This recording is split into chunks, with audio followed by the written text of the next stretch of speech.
Mas vamos lá.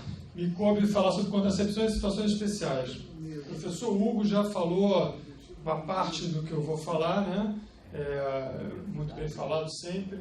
Então, eu queria começar mostrando para vocês, lembrando, né, a eficácia dos métodos contraceptivos. A gente tem que começar por aí.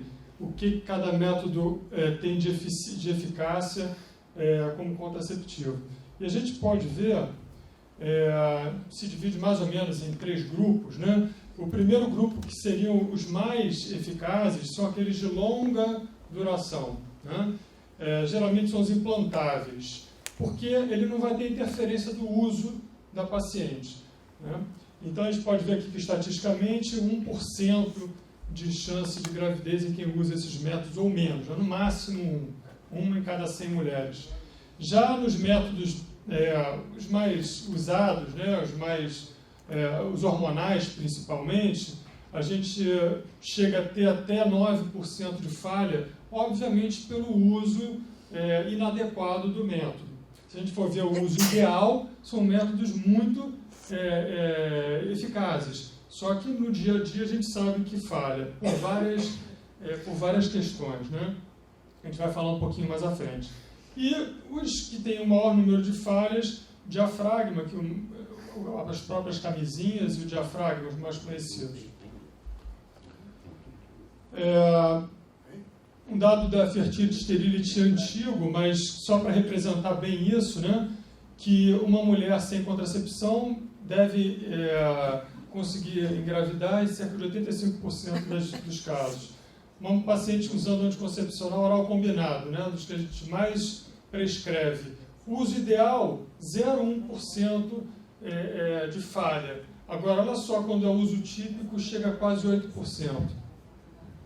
O DIU, o DIU de cobre, o DIU de progesterona é mais ou menos a mesma coisa. Então, a gente vê que é praticamente a mesma taxa de falha, assim como os implantáveis, da mesma forma.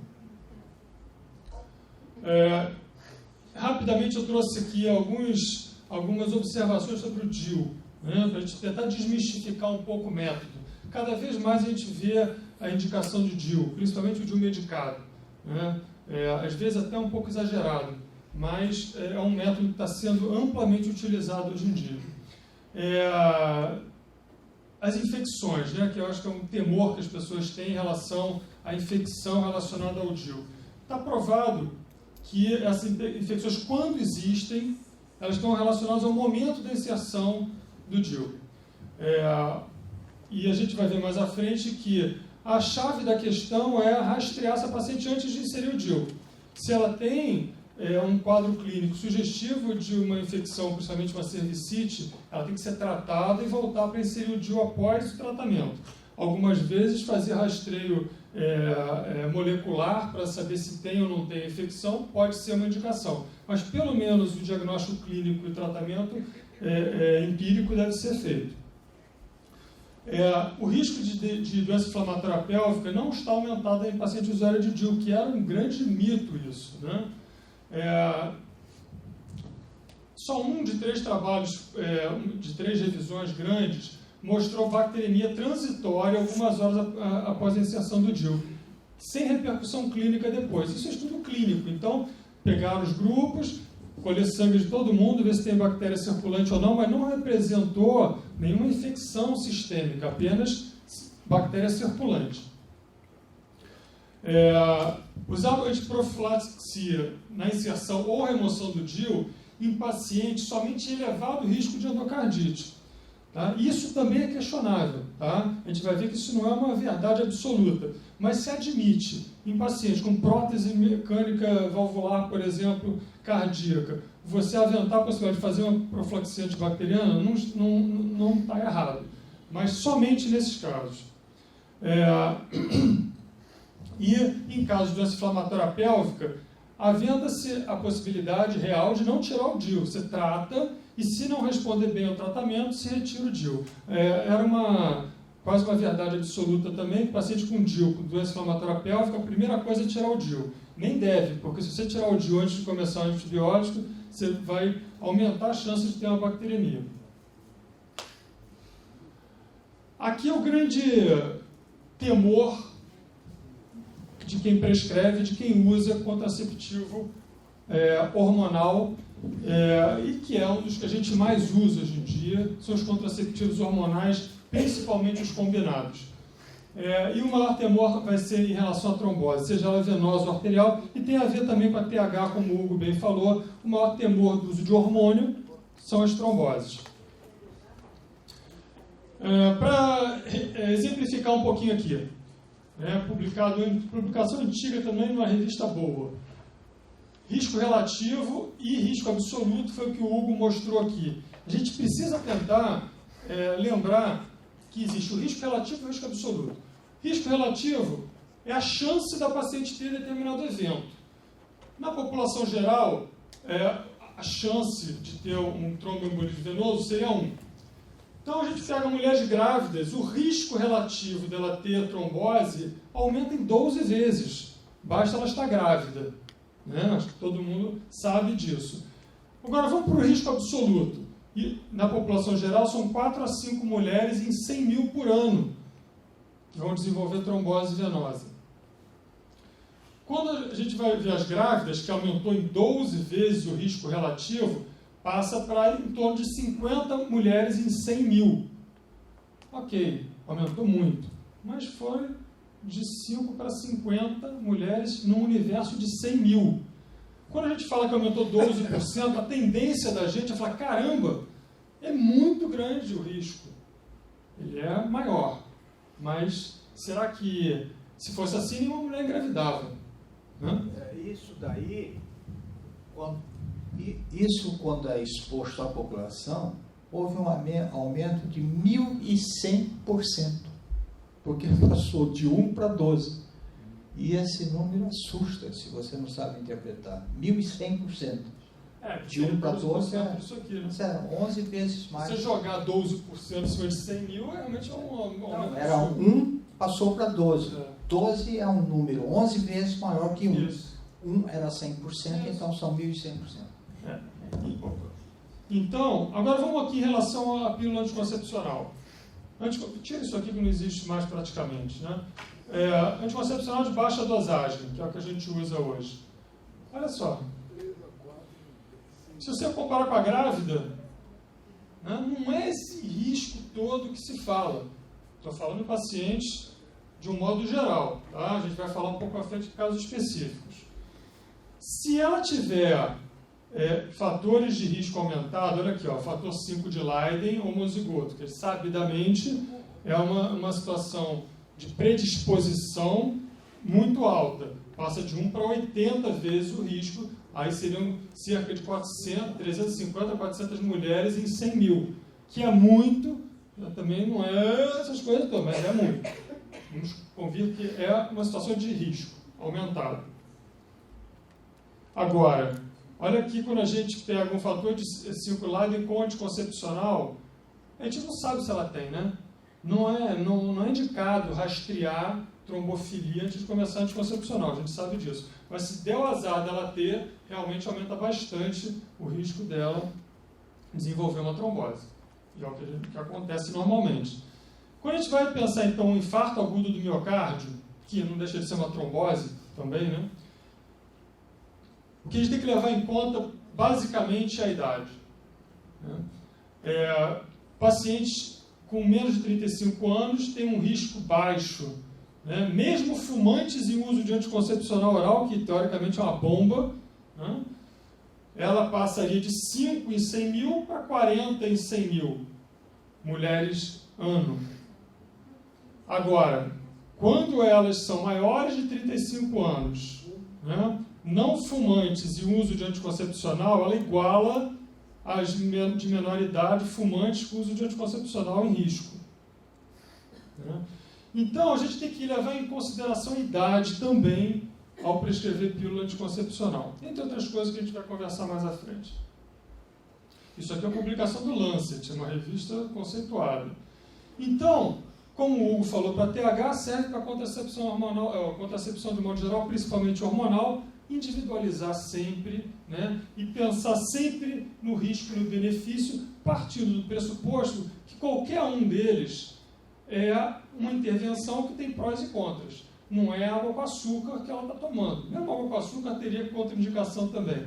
Então, tem que se pesar o risco-benefício ao se indicar qualquer um desses métodos. Mas a pílula também tem coisas muito boas, porque senão, pelo amor de Deus, né? Só causa malefício, né? Eu posso ter trombose, posso ter câncer. E o que a gente tem de benefícios? Todo mundo conhece muito bem. Os benefícios não contraceptivos, que muitas vezes a gente indica, principalmente na adolescência, contracepção hormonal, não como contraceptivo, mas por outros benefícios. Proteção contra a gravidez ectópica, risco reduzido de câncer de ovário, câncer de endométrio, proteção contra a doença inflamatória pélvica. Isso aqui é uma indicação muito frequente nos nossos consultórios. Controlar o sangramento uterino anormal. A gente usa muito com essa intenção. Melhorar a acne, né? Redução do câncer coloretal. E eu não falei aqui da dismenorreia, que é uma indicação precisa, a gente usa muito como tratamento de primeira linha. Para endometriose, a gente usa como tratamento de primeira linha também para dor na endometriose, contracepção hormonal combinada. Então, tem inúmeros benefícios não contraceptivos a contracepção hormonal. Eu vou basear a minha apresentação hoje nesse guideline da Organização Mundial de Saúde, que eu acho que muitos de vocês conhecem, e quem não conhece devia acessar e ter no consultório.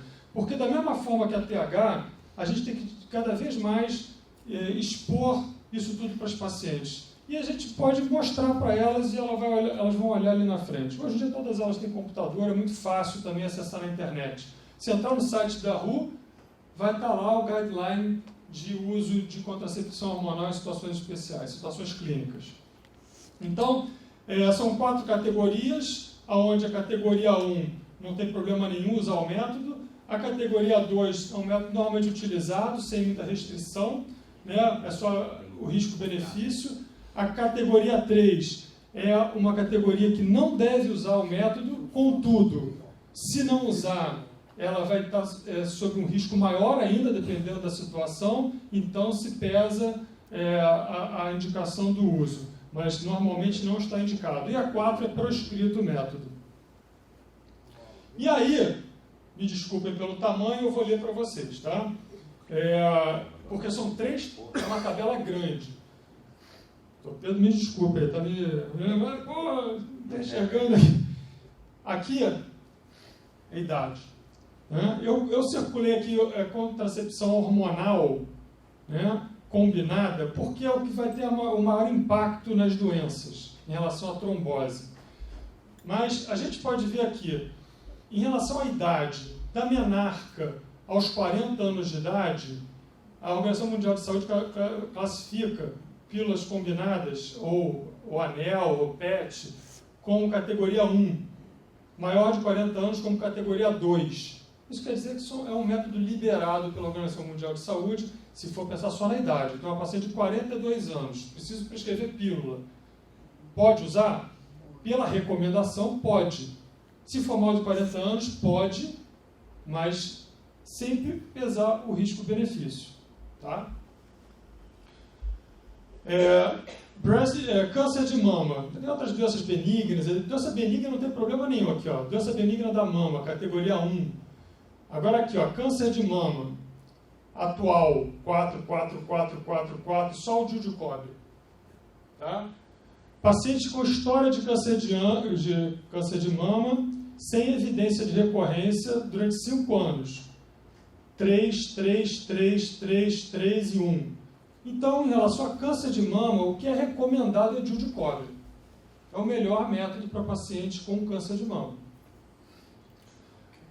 Trombose venosa profunda. Né? Olha só. Aqui tem trombose severa, trombose... De qualquer forma, aqui, 4. A progesterona já fica aqui na categoria 2. Só fica na categoria 3 se for uma trombose... Não, aqui é cirrose, desculpa. Aqui. Progesterona é 2... Estroprogestágeno 3 e 4. Né? e o DIU de cobre 1. Né? A gente tem deixado de usar o DIU de cobre por conta do DIU medicado, mas o DIU de cobre é um excelente método, né, que a gente tem que lançar a mão muitas vezes. Diabetes mellitus, que é um outro mito também. Não vou prescrever pílula para aquela menina diabética porque vai piorar o controle glicêmico. Isso não é uma verdade. Tá? Então, aqui, ó, história de diabetes gestacional somente 1. Pode usar qualquer método. Em relação à diabética, o que vai levar em conta é vasculopatia ou retinopatia, que tem associação com vasculopatia. Se ela tem alguma vasculopatia, ela vai entrar aqui 3 e 4. Se não, está liberado o uso de contracepção. Está provado que estudos clínicos básicos que dosaram lá a hemoglobina glicada, quantidade de insulina, não sei o que lá, existe no uso da diabética insulino dependente um certo flutuação no controle, mas que não é uma flutuação clínica, só laboratorial. Por isso é que está liberado. Não atrapalha o controle glicêmico da paciente usar a contracepção hormonal. Não se deve usar quando ela tem vasculopatia definida. Epilepsia. É isso aqui? Epilepsia. Né? 1. Esse asteriscozinho é porque a gente tem que levar em conta qual é a medicação neuroléptica que ela está usando. Porque eu vou mostrar à frente que algumas têm interação medicamentosa e diminui a eficácia do método. Cefaleia. O I e o C, aquelas que já estão em uso, as que vão começar, as que já estão em uso do método. Né? A gente pode ver, então, que os combinados, geralmente em pacientes que têm aura e que são maiores de 35 anos, estão contraindicados. HIV, 1. Aqui o DIU colocou como 2. Tá? O 1 asterisco aqui é simplesmente por causa da interação medicamentosa, principalmente com ritonavir, né? Aquele push de ritonavir, que tem uma interação medicamentosa que pode diminuir a eficácia medicamentosa também. Hiperlipidemia, né? Aqui. 2 e 3 no combinado, 2 da progesterona para cá. O DIU de cobre é 1. Hipertensão arterial, adequadamente controlada. Olha só isso aqui. Paciente hipertensa controlada, contracepção combinada é 3. Tá? Então, a gente tem que tomar bastante cuidado ao prescrever contracepção combinada em pacientes hipertensas, mesmo as controladas. Agora, passou para a progesterona, olha só, 1, né? Agora, o resto, os outros métodos são métodos liberados. Doença valvular cardíaca, né? Quando ela tem uma doença complicada, 4 por conta do risco de trombose. Aqui são as interações medicamentosas que eu falei. A gente pode ver aqui o ritonavir dos antirretrovirais é a principal droga que interage tanto com o estrogênio quanto com a progesterona. Né? Então, a gente tem que avaliar realmente a possibilidade de usar um DIU para essa paciente. Vou passar rapidamente alguns casos específicos. Né? Adolescente. Idade não é problema, porque a gente vê às vezes, é muito novinha, eu vou começar contracepção para ela, não sei o quê. Mas a paciente sangra o mês inteiro, a paciente morre de cólica. Não tem problema, ela não iniciou a vida sexual ainda, mas ela precisa, vai ficar bem, vai ficar confortável, vai parar de faltar à escola. Não tem problema, a gente pode iniciar independente da idade da paciente. Sempre, obviamente, dá preferência a pílulas de mais baixa dosagem possível que controle os sintomas dela. Boa história clínica para afastar contraindicações dessa adolescente. É nisso que a gente vai se basear ao prescrever, e não pela idade. Ela tem fator de risco? A gente vai pensar se vai prescrever ou não. Os Estados Unidos indicam muito contracepção de longa duração para as pacientes adolescentes, um hábito que a gente não tem no Brasil, de prescrever DIU para adolescente. Não é uma contraindicação. Lá, inclusive, existe o Mirena para adolescentes, que tem menos levonorgestrel, um DIU menor, e eles têm usado mais. Aqui a gente não tem ainda, né, que eu saiba. Ainda não chegou. Não, né? Vai chegar ano que vem. Vai chegar. E os outros benefícios contraceptivos? Quem atende adolescentes sabe como ajuda o tratamento das adolescentes os métodos hormonais para controle de ciclo e de dismenorreia. Só para lembrar aqui, porque eu gosto muito de endometriose, a gente tem que lembrar que existe endometriose adolescente, não é tão raro assim. Então, adolescente com dismenorreia refratária ao tratamento habitual, a gente tem que se alertar para a possibilidade dessa paciente ter endometriose. Só um alerta, tá? Perimenopausa. É aquilo, é o risco-benefício. Passei na perimenopausa, a paciente às vezes muito sintomática, principalmente na questão do ciclo menstrual. E ela também quer uma proteção contraceptiva. Então, a gente tem que pesar outras situações clínicas que possam aumentar o risco dela. Ela é hipertensa, né?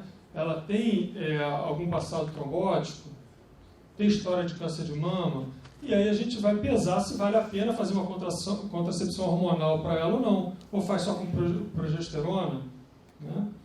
Ou usa um DIU medicado. Então, em relação ao método hormonal na perimenopausa, a gente vai ter que levar em consideração caso a caso. Não há uma contraindicação absoluta. As cardiopatas. Várias situações aumentam o risco trombótico dessas pacientes, como a gente viu naquela tabela lá. Se ela tiver um risco elevado de trombose, naturalmente não vamos indicar um método hormonal com estrogênio. Quando for inserir um DIU numa paciente que tem uma situação cardiológica, primeiro saber se ela está bem compensada, lembrar que em alguns casos a paciente evolui com reflexo vagal pela dor ou até mesmo pela tração no útero, e isso pode trazer complicação no consultório. Acho que ninguém quer ter uma complicação dessa dentro do consultório. E aí, em relação ao antibiótico, somente em casos de risco elevado de endocardite. No diabetes, como eu falei, eles são seguros e efetivos para as pacientes diabéticas. E as restrições elas estão relacionadas às vasculopatias, à hipertensão, ao tabagismo e à idade. São aqueles fatores de risco que a gente já falou antes para qualquer paciente, principalmente para essas. Obesas. Cada vez mais a gente atende pacientes obesas no consultório. O que a gente sabe sobre as obesas? É que elas têm maior risco de trombose venosa profunda, então elas já, por si só, pela obesidade, elas já têm um risco aumentado de trombose. Se a gente for colocar mais um risco, a gente tem que conversar e discutir com a paciente a eventualidade dessa situação acontecer e decidir. Não, eu não quero correr esse risco, eu vou partir para um método menos...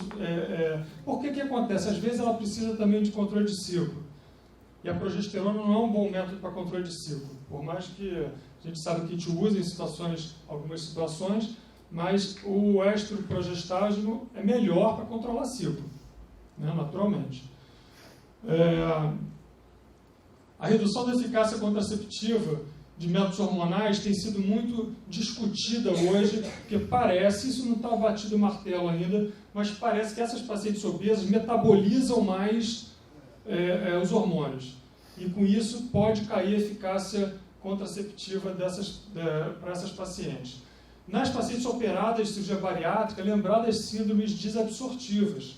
Então, você faz medicação oral, ela absorve mal e ela vai ter um efeito contraceptivo comprometido. E isso também tem publicação sobre isso, que a contracepção de emergência com levonorgestrel de alta dose tem uma falha aumentada em pacientes obesas. Então, o americano indica o uso do DIU de cobre como método contraceptivo. Né? A gente também não tem muito hábito de usar, eu pelo menos não tenho, não sei quem tem, mas é um método muito eficaz, o DIU como método de contracepção de emergência.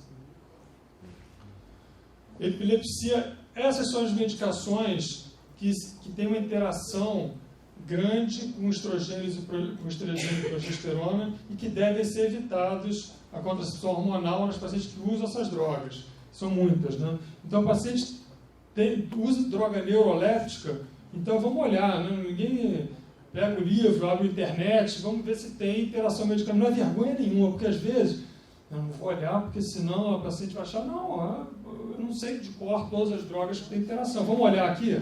não tem, então vamos prescrever ou não vamos prescrever. Acho que é honesto com a paciente do que não, vamos prescrever, aí depois você olha, caramba, eu prescrevi, agora o que eu faço? Né? Não tem nenhum problema. É isso aí. HIV, como a gente falou antes, não há restrição importante, a não ser aquelas que basicamente usam ritonavir. E para terminar, o que a gente precisa analisar antes de escolher o método contraceptivo? Qual o risco de uma gravidez para essa paciente? Se a paciente se engravidar, ela tem uma síndrome de Marfan, com um aneurisma de aorta, se ela engravidar, ela vai morrer. Gente, a gente tem que pesar qual o método que a gente vai usar para essa paciente não engravidar. Eu vou passar uma pílula para ela usar errado e engravidar. Pode engravidar em 9% das vezes. Então, talvez para essa paciente ela vai se beneficiar de um método de longa ação, implantável, seja DIU, seja implante. Né? Risco inerente ao uso do método contraceptivo, aquilo que a gente já falou. Né? O risco é muito aumentado, aquela nível 1, nível 2 ou nível 3 de risco pela Organização Mundial de Saúde. Qual a taxa de falha do método que eu estou pensando em prescrever para ela? Vamos dividir isso com a paciente. Né? É importante a paciente participar dessa escolha. Disponibilidade do método. Porque às vezes eu falo, não, o melhor método para você é o Mirena. Aí ela está numa cidade lá no interior que não tem o Mirena, não tem dinheiro para pagar.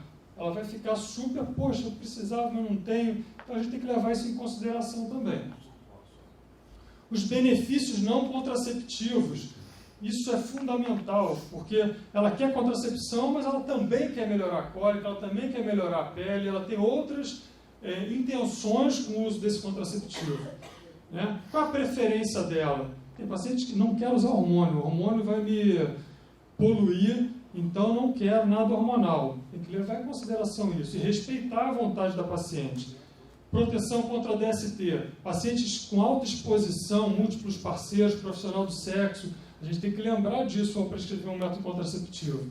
Né? E, naturalmente, o custo. Porque, às vezes, sai uma droga lá nova, caríssima, eu vou prescrever, a paciente não tem condição, mas ela vai fazer de tudo para comprar e, às vezes, tem contraceptivos hormonais aí de R$10, R$12, que são muito bons, não é verdade?